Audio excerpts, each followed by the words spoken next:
Bom dia, meus amados. Nós vamos falar sobre muitas coisas nessa série, mas hoje nós vamos falar sobre o essencial do papel do ser humano, homem e mulher. Nós poderíamos gastar aqui muito tempo falando sobre o propósito de cada um, mas o propósito de cada um individualmente, aquilo que você pensa ser um propósito individual, aquilo que está relacionado aos seus talentos, normalmente isso está relacionado às ferramentas que Deus te deu para cumprir o teu propósito.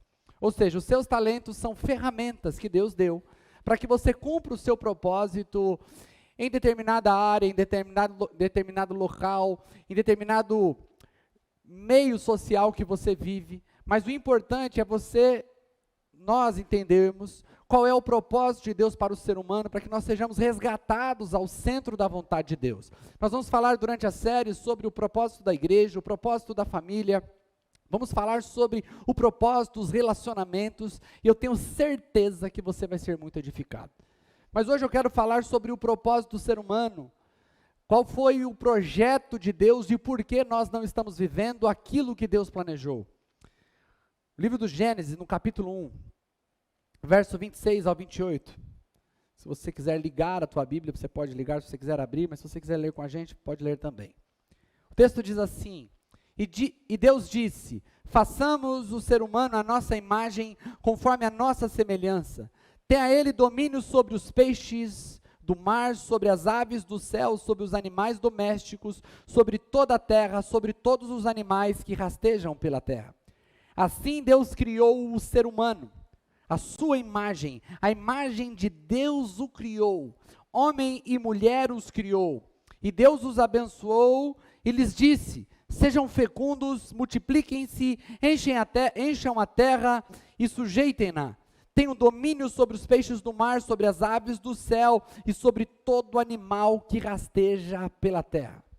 Um pouquinho para frente, Gênesis capítulo 2, verso 15, diz assim, o Senhor Deus tomou o homem e o colocou no jardim do Éden para cultivar e guardar. Preste atenção, Deus criou o homem segundo a sua imagem, segundo a sua semelhança. Se você ler o Evangelho de Lucas, quando Lucas está falando sobre a genealogia de Jesus, você vai perceber que Lucas, diferente de Mateus, ele não começa de trás para frente. Ele começa de frente para trás, ou seja, ele fala Jesus, filho de José, que é filho de não sei quem, que é filho de não sei quem, ele vai indo para trás. E quando ele chega em Adão, Lucas diz, e Adão, filho de Deus. Ou seja, Deus cria Adão, compartilha com Adão sua natureza, faz Adão segundo a sua imagem e sua semelhança. Jesus, quando está diante daquele poço com a mulher samaritana, Jesus diz para ela o seguinte, o lugar para adorar não é aqui, não é ali, porque Deus é Espírito, e é importante que os seus adoradores o adorem em Espírito e em verdade. Quando a Bíblia diz que Deus faz o homem segundo a sua imagem, segundo a semelhança, é que Deus põe no ser humano, ou faz o ser humano, um ser espiritual. A nossa identificação com Deus era uma identificação espiritual. Tínhamos a essência de Deus, podíamos nos comunicar com Deus, podíamos nos relacionar com Deus, e a partir de Adão, o projeto de Deus era se multiplicar na terra. Ou seja, Adão com uma natureza perfeita, casado com uma mulher perfeita, ambos iriam se multiplicar, encher a terra de pessoas que tinham a natureza de Deus. Agora, qual era o propósito do homem? O propósito do homem na terra, além de carregar a gênese de Deus, além de carregar o DNA de Deus, a responsabilidade do homem era cuidar, governar, cultivar a terra como Deus quer, conforme a vontade de Deus, ou seja, um ser semelhante a Deus, cuidando da terra do jeito de Deus, da forma de Deus, como Deus planejou desde a eternidade. E a mulher foi criada justamente nesse contexto. Vamos continuar nossa leitura, Gênesis capítulo 2, verso 20. O homem deu a todos os animais domésticos, às aves dos céus e a todos os animais selvagens, deu nome, mas para o homem não se achava uma auxiliadora, preste atenção, essa palavra auxiliadora, que fosse semelhante a ele. Então o Senhor fez cair um pesado sono sobre o homem, e este adormeceu. Tirou-lhe uma das costelas e fechou o lugar com carne. E da costela que havia tirado do homem, o Senhor Deus formou uma mulher e o levou até ele. E o homem disse: esta, afinal, é osso dos meus ossos, carne da minha carne, será chamada varoa, porque do varão foi tirada. Por isso o homem deixa pai e mãe, e une-se à sua mulher, tornando-se os dois uma só carne. Ora, um e outro, o homem e a mulher, estavam nus e não se envergonhavam. Qual foi o propósito da criação da mulher? Por que a mulher foi criada? A mulher foi criada porque Deus deu ao homem um propósito grande demais para ele cumprir sozinho. A palavra auxiliadora aqui é a mesma palavra quando Jesus disse que ele enviaria um auxiliador. É a mesma palavra usada para o Espírito Santo. Então a mulher não é enviada para o homem como uma ajudante, usando um termo pejorativo para ajudante, como se fosse uma pessoa com uma qualificação menor que vai dar uma ajudinha para o homem. Pelo contrário, Deus manda a mulher porque Deus dá a ele uma missão tão grande que sozinho ele era incapaz de cumprir. Ou seja, Deus manda a mulher para ser a parceira do homem num projeto grande demais, que é governar, cuidar da terra, cultivar a terra e multiplicar a natureza de Deus a partir dali. Se nós olharmos a mulher de Provérbios 31, nós vamos ver a mulher, o que Deus criou a mulher para ser. Vamos lá, Provérbios 31, preste atenção nessa mulher e verifica se é os movimentos atuais que empoderam a mulher, ou se Deus criou a mulher para ser poderosa. Esses movimentos atuais, eles pretendem dar à mulher um poder que na verdade está completamente divorciado do plano original de Deus. Olha o plano de Deus aqui, Provérbios 31, 10. Uma esposa exemplar, feliz quem a encontra, é muito mais valiosa que os rubis. Seu marido tem plena confiança nela e nunca lhe falta coisa alguma. Ela só lhe faz o bem e nunca o mal, todos os dias de sua vida.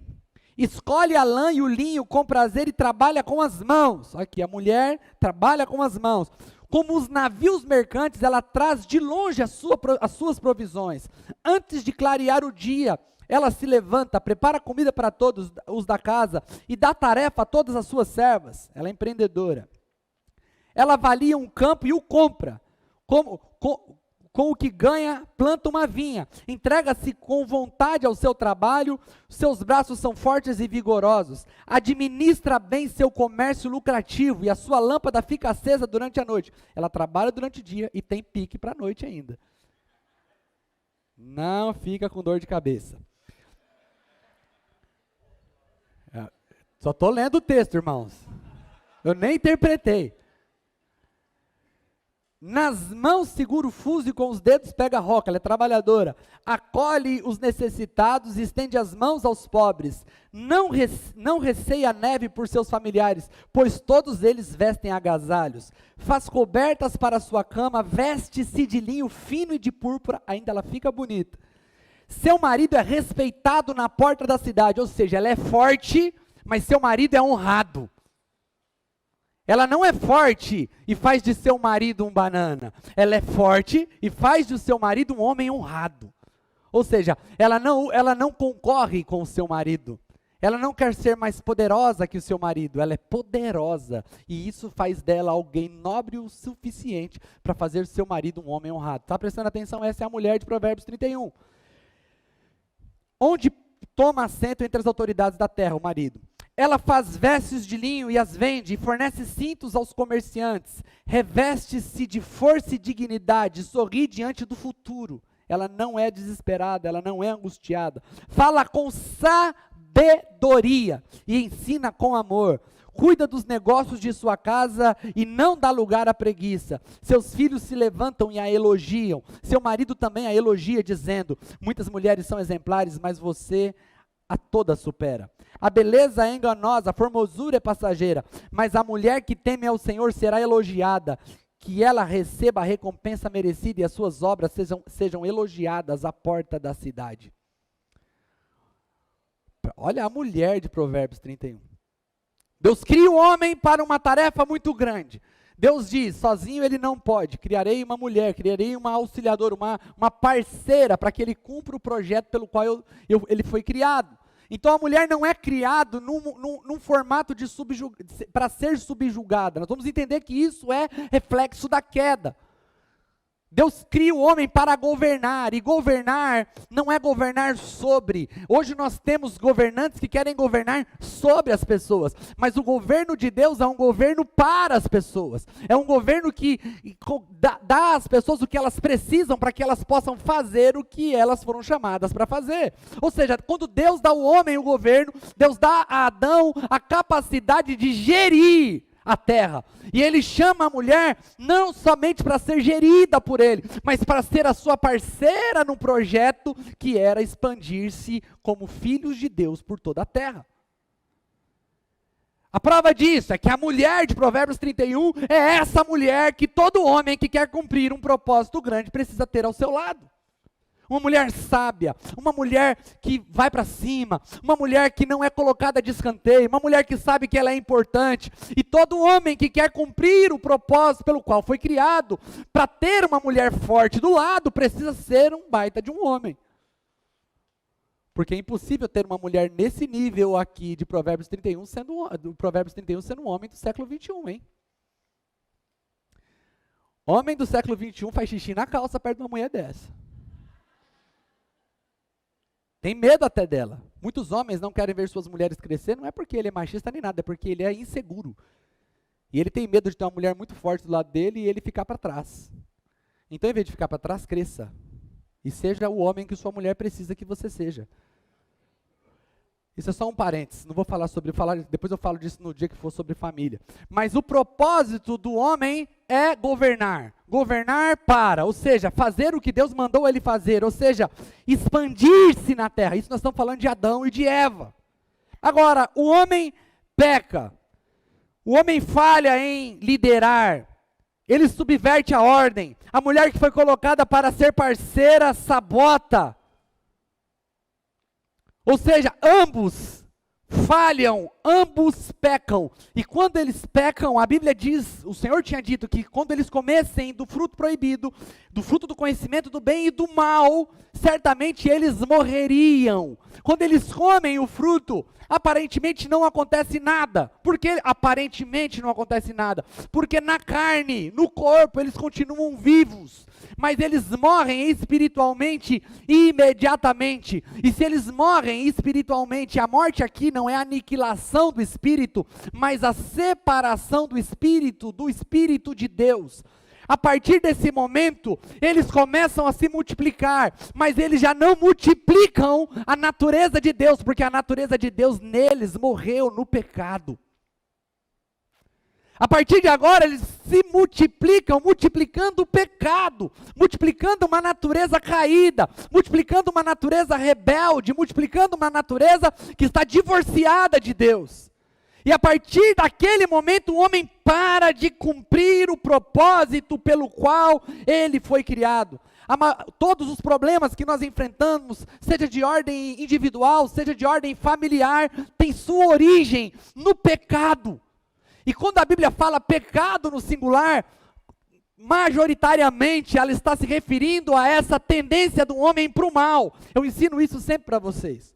A maioria das vezes, quase todas as vezes que a Bíblia cita pecado, com S no final, pecados, ela se refere a atos pecaminosos, falhas que nós cometemos. E para os nossos pecados, sobre os nossos pecados, nós somos perdoados. A maioria das vezes, quase todas as vezes que a Bíblia cita pecado no singular, Jesus não se fez pecador por nós. A Bíblia diz que Jesus se fez pecado. Qual é a diferença? Porque pecados fala de atos errados. Jesus nunca errou, Jesus nunca falhou.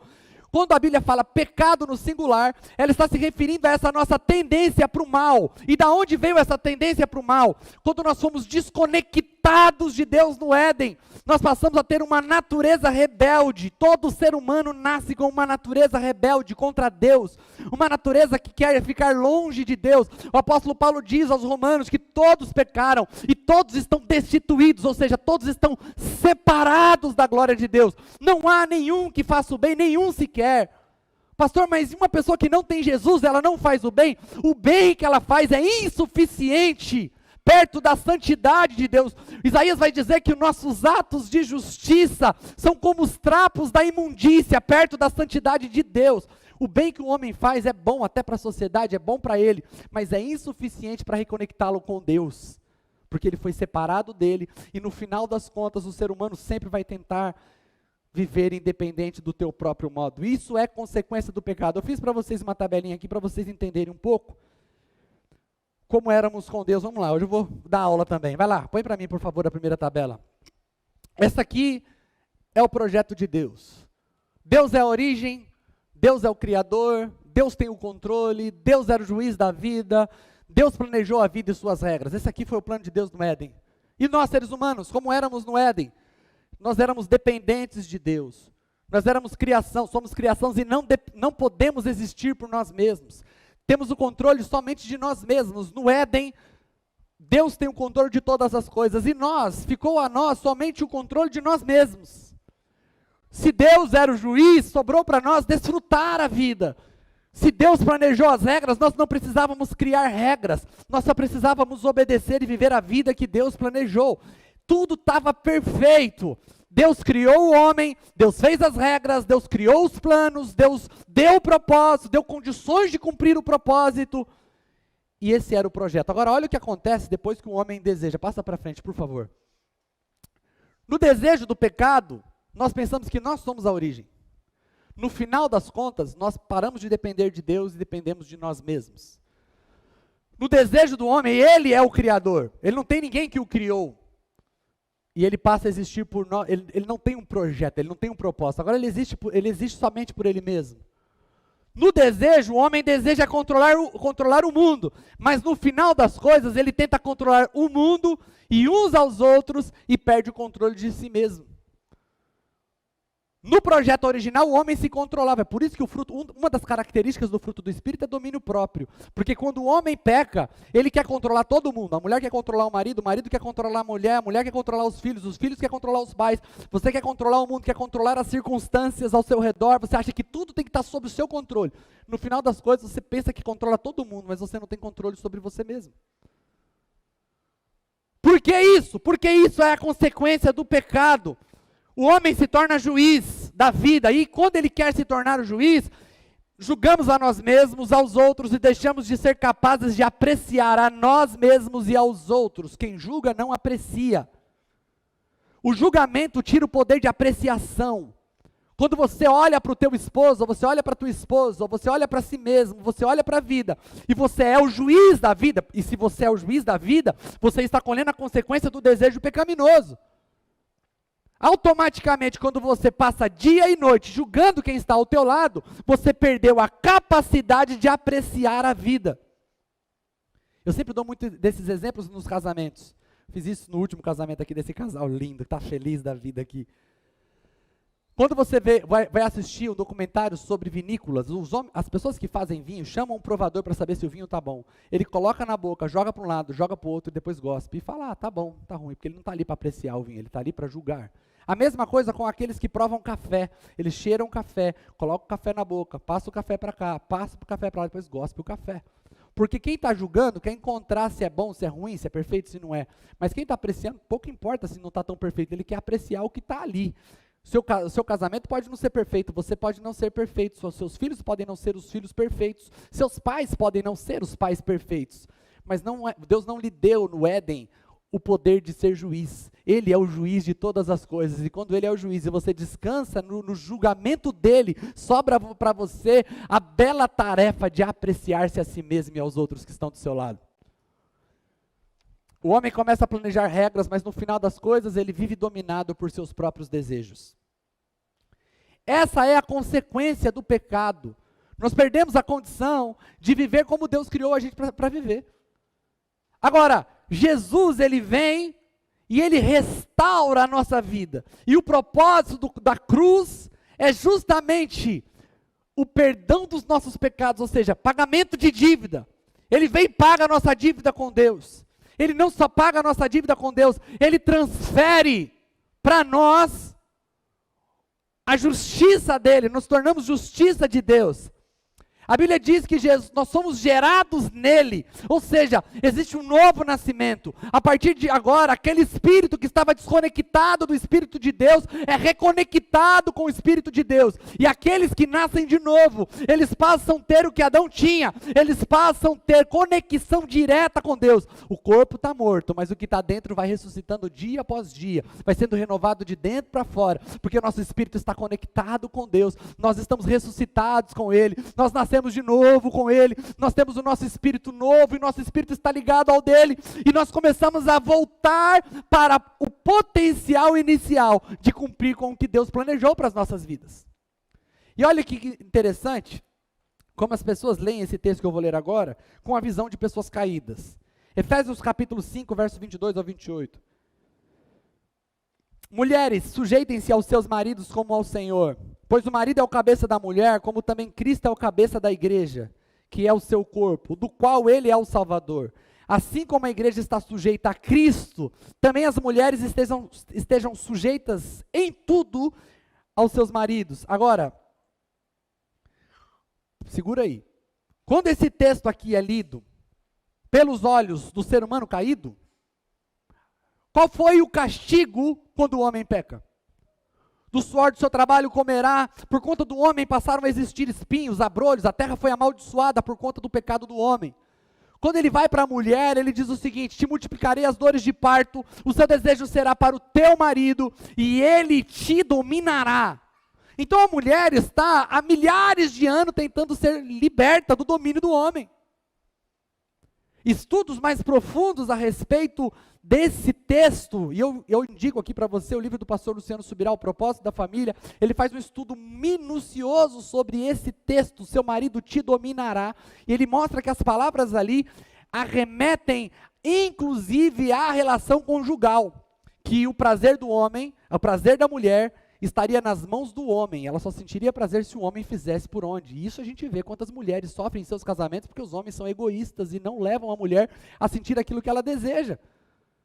E tudo isso é consequência do Éden. Casamentos disfuncionais, mulheres que não são satisfeitas, homens que são fracos, homens que são inseguros. E quando ele lê esse texto, o seu desejo será para o teu marido, ele te dominará, a mulher fala: Deus me livre. Eu não concordo. Quantas pessoas eu conversei, pastor, eu concordo com a Bíblia toda. Com esse texto eu não concordo, porque meu marido não vai, homem não vai mandar em mim. Deus me livre. E por que ela está dizendo isso? Porque ela está com a visão do homem caído, ela não quer o domínio, porque o domínio é consequência do pecado. Mas quando nós lemos o texto, vamos continuar. Maridos, amem suas mulheres como Cristo amou a igreja e entregou-se a si mesmo por ela para santificá-la, tendo-a purificado pelo lavar da água, mediante a palavra, e apresentá-la a si mesmo como igreja gloriosa, sem mancha, sem ruga, ou coisa semelhante, mas santa e inculpável. Da mesma forma, os maridos devem amar as suas mulheres como seu próprio corpo, como seus próprios corpos. Quem ama a sua mulher, ama a si mesmo. Olha o que o texto está dizendo. O texto está dizendo o seguinte: ei, o padrão para ler esse texto não é o padrão do pecado, é o padrão do Éden. Nós não temos que ler a carta aos Efésios como sendo um conserto ao padrão errado. Ó, mulher, seu marido quer te subjugar, seu marido não cuida de você, seu marido não se importa se você tem prazer ou não, ó, obedeça, porque é desse jeito aí mesmo, e você nasceu para se lascar mesmo. O texto tem um padrão perfeito no Éden, onde vocês dois são parceiros, onde vocês olham para todo lado, onde Deus dá sabedoria para o seu marido para ele governar, e você é imprescindível para que ele faça isso bem. Existe um projeto no Éden, onde mulher, você é forte, você é poderosa, mas para isso você não precisa entrar numa guerra de sexo, onde seu marido tem que ser ruim, aonde você só pode ser boa se seu marido for fraco. Não, existe um padrão no Éden, aonde vocês dois crescem, onde sua família é honrada, onde os seus filhos têm o modelo certo para olhar, onde os seus filhos filhos podem olhar para vocês e dizerem, é isso, onde você é honrada, onde os seus filhos não te fazem passar vergonha, porque você decidiu viver uma parceria que encontra seu solo, seu piso, sua estrutura de ser nas Escrituras. E quando você faz isso, você está voltando ao Éden. Agora, só para nós encerrarmos, qual que era o propósito do Éden? Crescer, multiplicar, encher a terra, governar, cultivar. Isso foi impossível porque o homem pecou. E a partir daquele dia ele começou a governar do seu próprio jeito e Deus ficou de fora disso. Aí vem Jesus, morre, ressuscita, nos reconecta a Deus. Gosto de fazer esse exemplo, é mais ou menos assim. Hoje nós estamos na era da internet, talvez se a Bíblia fosse escrita hoje, a Bíblia já usaria alguns tipos de parábolas nos nossos dias, porque parábola é usar uma coisa muito conhecida para explicar uma coisa pouco conhecida. Por isso que Jesus usa o pastor e a ovelha como parábola, porque essa profissão era muito conhecida e ele queria explicar o cuidado de Deus, e o cuidado de Deus talvez para eles fossem pouco conhecida. Então hoje, se eu fosse ilustrar, é mais ou menos assim: o homem estava conectado na internet. A internet, vamos imaginar a internet como sendo Deus. O pastor diz que a internet é Deus. Você é inteligente, eu sei disso. Né? A internet está conectada aqui, o seu computador está conectado aqui, a internet principal está recebendo atualização, está recebendo antivírus, está recebendo novas informações, novos upgrades, está lá, acontecendo, tudo está acontecendo, toda aquela conexão. O homem peca, a conexão é cortada. O hardware continua ali, só que não tem mais conexão. Por não ter conexão, começa a deteriorar, não tem upgrade, não tem nada, ele para de cumprir, ele para de se comunicar. Isso é a morte espiritual, foi desconectado. Quando Jesus reconecta, o hardware está lascado, porque ficou muito tempo desconectado. Aí Deus dá algumas atualizações, mas algumas atualizações encontram dificuldades em rodar naquela máquina velha. É isso que acontece, esse é o nosso corpo, é a nossa mente. Então a gente começa a passar por um processo de transformação, de melhoria, mas a verdade é que nós estamos reconectados, nós temos acesso a Deus, temos acesso a tudo que Ele tem para nós. E quando nós entendemos isso, espera aí, por que Deus me reconectou com Ele? Por que Deus me deu acesso de novo a Ele? Porque Deus quer resgatar o seu propósito. E qual é o propósito? Encher a terra de filhos de Deus. Ou seja, o chamado de todo cristão que nasceu de novo é entender que Adão e Eva iam a partir do Éden. Nós vamos a partir de Cristo, encher a terra de discípulos de Cristo. Olha o que está escrito em Mateus 28, 18 ao 20. Então Jesus aproximou-se deles e disse: foi-me dada toda a autoridade no céu e na terra. Portanto, vão e façam discípulos de todas as nações, batizando-os em nome do Pai, do Filho e do Espírito Santo, e ensinando-os a obedecer tudo o que lhes ordenei, e eu estarei sempre com vocês até o fim dos tempos. O homem recebia a presença de Deus todos os dias no Éden, na viração do dia, e ali ele compartilhava com o homem todos os seus projetos. Os dois tinham conexão. O pecado separou o homem do Deus da provisão e separou o homem do projeto desse Deus. Mas Jesus nos reconectou com Deus. Para quê? Para cumprirmos o nosso propósito. O propósito de todo cristão é o propósito de fazer discípulos de Cristo. O propósito de todo cristão, o papel de todo cristão é fazer das outras pessoas que estão ao seu redor alvos da sua ação, para que Cristo seja apresentado, porque se Cristo estiver nessa pessoa, a vida dela vai ser transformada. Não há nada que nós podemos dar a alguém tão precioso como oferecer a eles a palavra de transformação de Cristo. Pastor, mas é que Deus me deu um talento disso, eu não sei se eu tenho talento para isso. Todos os seus talentos são ferramentas para que você cumpra o propósito de fazer discípulos. Pastor, mas eu não fui chamado. Você foi chamado para fazer discípulos. Todo cristão foi chamado para fazer discípulos. Nós estamos hoje vivendo um tempo onde nós queremos ensinar tantas coisas, tantas fórmulas de alegria. Estamos tão preocupados com a gente mesmo. Palavras de Jesus. Jesus contando, um homem teve uma colheita gigantesca, construiu celeiros maiores. Jesus contando. E de repente Jesus diz assim: louco, essa noite lhe pedirão a tua alma e o que tens. Por que Jesus estava dizendo isso? Porque nós somos facilmente atraídos para vivermos vidas totalmente desprovidas do propósito original. Nós somos facilmente atraídos para um estilo de vida onde nós estamos no centro, onde tudo que nós queremos é suprir os nossos desejos. Eu poderia começar a série Papéis falando sobre tantas outras coisas, mas nós vamos partir desse pressuposto. Deus nos chamou para viver uma vida maravilhosa, uma vida que desfruta da presença dEle, uma vida que é transformada, onde a gente pôr a mão vai prosperar, nós vamos voltar. A Bíblia diz que a criação deseja ardentemente a manifestação dos filhos de Deus. Está todo mundo esperando pela nossa manifestação. Existe um mundo esperando que os filhos de Deus saiam de suas cisternas, saiam de seus quartos e comecem a se expressar como filhos de Deus, porque o mundo está precisando de nós, o mundo está perdido, existe trevas, mas nós somos a luz que pode trazer clareza para este mundo, e nós não devemos ficar escondidos. Sabe por quê? Porque nós somos reconectados com Deus, e existe uma palavra sobre nós, uma palavra que nós devemos ir e fazer o que Adão e Eva não fizeram, multiplicar a natureza de Deus. Como fazemos isso? Falando sobre Jesus. Pastor, eu quero saber qual é o meu propósito. Nós vamos conversar sobre isso ainda nessa série. Como é que você faz isso? Não é seu propósito, é como você cumpre o propósito de fazer discípulos. Aonde é que você vai atuar? E para isso Deus deu os talentos, e os talentos são uma pista de qual área você vai atuar. Os talentos são uma direção, um indicador de onde Deus quer que você atue. Mas no final das contas, o propósito de todo cristão é fazer discípulos de Cristo, ou seja, compartilhar com eles a palavra que pode dar a eles um novo nascimento. Se você está aqui nessa manhã e você não nasceu de novo, você está completamente à mercê dessa natureza caída.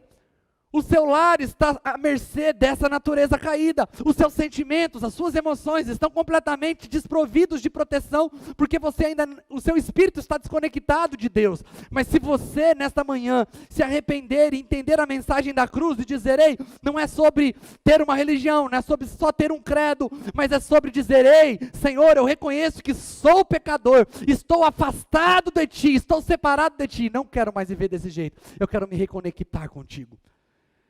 E se você está aqui, já nasceu de novo, você pode se envolver nos projetos mais lindos, mais belos. Se esse projeto não tiver o caráter de apresentar Jesus como a única solução, você está acariciando pessoas enquanto elas estão indo para o inferno. Se você não entender a lógica do Evangelho, que só no Evangelho existem palavras de transformação, que só o Evangelho pode dar uma mudança significativa, e se você não está vivendo a luz do Evangelho, se sua vida não é viver para Deus, você está corrompendo o propósito original da sua existência. Você quer ser feliz? Não existe alegria sem utilidade, e não existe utilidade real se nós não estivermos sendo úteis na mão daquele que nos criou. Você quer saber por que você foi criado? Pergunte ao seu Criador. Quer saber a resposta? Ele já deu a resposta. Ele te criou para o louvor da glória dele, para que você seja um expansor do teu reino, e que você leve a presença dele a todos aqueles que estão precisando. O seu bairro, a sua família não será o mesmo a partir do momento que você cumprir o teu propósito. Amém? Vamos ficar em pé. Quero que coloque de novo a última tabela, aquela mesma tabela, volte isto. Que a partir de hoje você viva sabendo que Deus é a tua origem e que você depende dele para tudo. Amém, queridos? Você não mais vai ficar ansioso, desesperado, como se você tivesse o controle das coisas, porque você não tem, porque Deus tem o controle, e Ele te deu condições de controlar a si mesmo. A partir de hoje você não falará mais assim: eu não consigo me controlar. Você pode, porque você tem o Espírito de Deus, o Espírito de Deus, Ele frutifica através de você e te dá domínio próprio. Deus é o seu Criador, e você não precisa existir mais só por você mesmo, você pode existir por Ele. Deus é o juiz. A partir de hoje Deus vai te dar condições de desfrutar a tua vida, desfrutar da sua família, desfrutar da tua esposa, apreciar as pessoas que Deus colocou do teu lado, e a partir de hoje você não vai sofrer, porque você não precisa criar regras, você vai descobrir a vontade de Deus e obedecê-la. Nós começamos hoje um processo de jejum de 21 dias, hoje os meus filhos pela manhã já disseram assim: pai, nós vamos jejuar, e eu disse: o que vocês vão jejuar? Eles jejuaram o café da manhã. Nós vamos ter aí 21 dias que você pode escolher como você vai jejuar, mas eu queria muito que nós começássemos o nosso jejum pedindo a Deus: Senhor, me dê clareza, eu vou jejuar durante 21 dias, o jeito que você vai jejuar, você pode escolher qual refeição você vai escolher. Eu só te aconselho a fazer um jejum de alimento mesmo, Não, eu vou jejuar de assistir série. Para, irmão, para de assistir série também, mas isso não é jejum. Jejum é abstenção de alimento. Então, fala, Senhor, eu quero entrar num novo nível, um nível de cristianismo, eu vou praticar isso em comunidade. Você vai ter 21 dias para que você jejue, e para que você volte para as Escrituras, para que você leia a palavra e aprenda a orar. E eu quero muito que você entenda, Deus te chamou para depender dEle, Ele quer cuidar de você, Ele quer consertar os seus relacionamentos, Ele quer consertar o teu coração, Ele quer que você viva num outro nível, porque você não é mais um ser humano morto. Você pode ser morto com os delitos e pecados, mas dentro de você existe um Espírito que está vivo, porque você foi ressuscitado com Cristo.